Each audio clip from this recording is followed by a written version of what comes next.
Bakit nga ba 12 bilog na prutas ang kailangan nating ihanda sa bagong taon? Ang bagong taon ay ang ikalawang pinakasikat na piyesta opisyal sa ating bansa at ang isang tradisyon na nating mga Pilipino para sa pagsalubong ng bagong taon ay ang paghahanda natin ng 12 o kung minsan nga 13 pa na mga bilog na prutas sa ating mesa. Ang kasanayang ito ay pinaniniwalaan na makakaakit ng swerte at kapalaran sa bagong taon. Ang mga prutas din ay pinaniniwala ang tatanggapin ng kasaganaan sa tahanan. Ang bilog na hugis ng mga prutas ay sumisimbolo naman ng mga barya at pera. Sa gayon, ang pagkakaroon mo ng mga prutas sa bisperas ng bagong taon ay isang tanda ng kasaganaan at prosperidad para sa sambahayan. At ang bilang 12 ay kumakatawan sa bawat buwan sa isang taon. Kaya naman narito ang ilan sa mga swerteng prutas na dapat mong ihanda o pagpilian na ilagay sa iyong mesa sa bagong taon. Una, ang mansanas. Ang mansanas ay isa sa pinakakaraniwang prutas na available sa maraming mga bansa. Ang masustansyang prutas na ito ay available din sa berde at pula na mga varieties. Mas gusto ng ilan ang pula dahil sa kulay pula ay para daw sa swerte habang wini-welcome mo ang bagong taon. Ang berde naman ay iniuugnay sa pera. Kaya alin man ang piliin mo rito ay walang kaso. Pwede rin namang parehong kulay ang ihanda mo.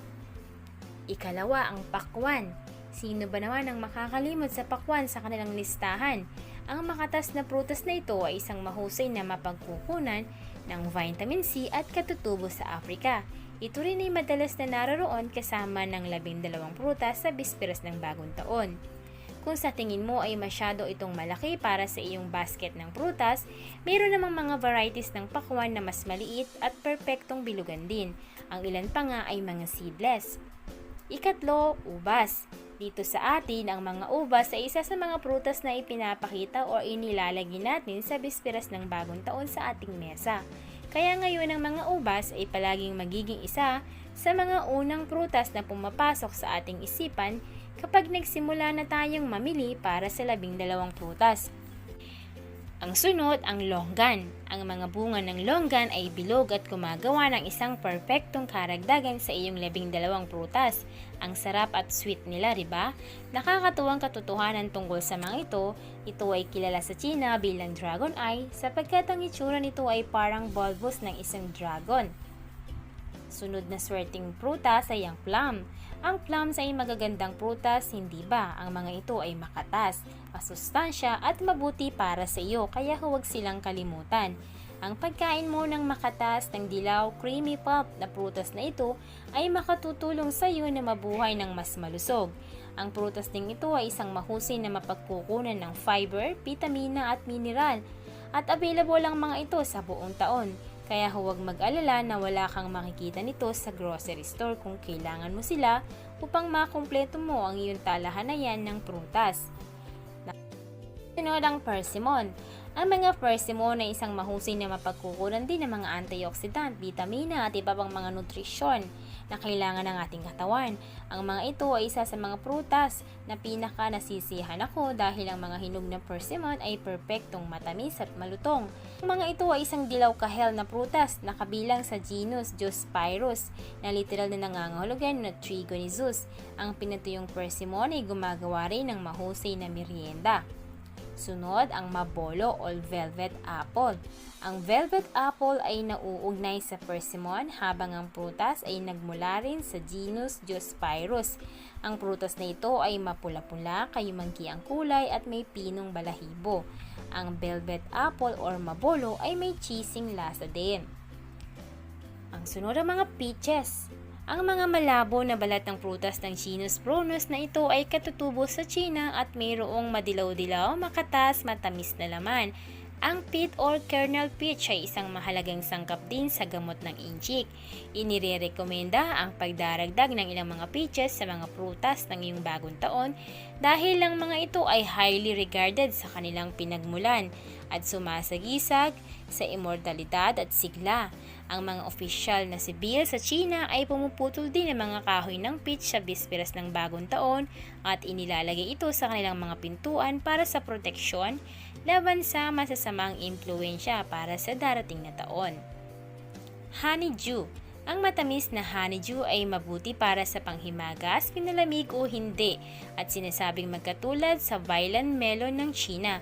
Para ihanda ang honeydew bilang isang dessert, kayunin mo ang melon mula sa balat, punuan ng kalahati ng isang maliit na mangkok o sundae na baso at idagdag mo sa itaas ang sugar plum at chilies. Pagkatapos ay magdagdag ng kaunting gatas. Marami or depende sa gusto mo at itaas ito sa iyong paboritong sorbetes. Cherries. Ang mga cherries ay isang buhay na kulay pula. Maraming mga kultura kabilang ang mga inchik ay isinasaalang-alang na ito ay kulay ng swerte at kagalakan. Kaya't hindi makakasakit na isaalang-alang ang pagdaragdag ng mga cherries sa iyong talahanayan na bisperas ng bagong taon. Ang mga ito rin ay isang mataas na mapagkukunan ng mga antioxidant kasama ng mga mineral tulad ng potassium, zinc at iron. Matapos ang Fiesta Oficial, ang mga cherry na natitira kasama ang iba pang mga prutas ay maaring gawin mo isang mahusay na fruit salad na panghimagas. Lanzones. Ang prutas na ito ay tinatawag na lanzones sa Pilipinas, ngunit ang mga ito ay katutubo sa Silangang Asya at kung saan kilala rin sila bilang langsat. Star fruits or kaimito. Ang mga hinog na kaimito na mga prutas ay magandang lilang kulay. Tinatawag din silang milk fruit, kaimito, dulait at sa Pilipinas ay kaimito or kaimito. Ang prutas na ito ay isang mahusay na mapagkukunan ng mga antioxidant at maaring tikman ng isa ang karamihan sa tamis ito kapag ito ay hinog na talaga. Mas gusto ng ilan na pinalamig ito, ngunit ang iba naman ay ginugusto na kainin itong sariwa mula sa puno. Rambutan. Ito ay isang mabuhok na prutas. Huwag matakot o hayaan ang mga spine na itaboy ka, kahit na dahil sila ay talagang hindi nakakapinsala at malambot kapag napindot at hindi ka nila susundutin. Sa katunayan, ang rambutan ay isa sa mga pinakapaboritong prutas ng mga Pilipino. Siniguelas. Ang siniguelas ay kilala bilang Spanish plum o red mambin. Ang maliliit na birding prutas na ito ay namumula o dilaw kapag hinog at may isang solong binhi. Kilala rin bilang siniguelas, kinakain ito alinman hinog o berde. Maraming kumakain na prutas na ito bago ito mahinog sa Pilipinas at ang birding prutas ay masarap sa asin. Panghuli ang mga berry. Huwag kalimutan ang mga berries. Maaring wala sila sa panahon ng bagong taon, ngunit kung sakaling maubusan ka ng iba pang mga prutas upang makumpleto ang iyong hanay ng 12 prutas, maaari mong isaalang-alang ang pag-check sa mga nakafirming pasilyo upang makahanap ka ng mga berries tulad ng blueberry. Ang pagsasaalang-alang mo sa mga berries na ito ay maaaring iyong huling paraan para sa pagkumpleto ng iyong 12 prutas. Idagdag mo pa rito ang mga peras. Marami pang ibang klase ng prutas na mga bilog na pwede nating ihanda sa bagong taon, pero ang ilan sa mga ito na nabanggit sa video ito ay itinuturing na may taglay na swerte para sa ibang kultura. Well, ito ay gabay lamang at nakasanayan na rin natin to, mapaswerte man ito or hindi. Healthy naman ang mga prutas, huwag kayong mag-alala. Kung hindi man sa tingin nyo hindi totoo ang mga swerteng ito, okay lang naman ding maghanda tayo ng prutas kasi healthy naman po ito at hindi naman makakasama sa ating kalusugan. Okay? Maraming salamat sa inyong panonood. Naway huwag kalimutang mag-subscribe at i-click mo na rin ang notification bell para po updated kayo sa ating mga videos.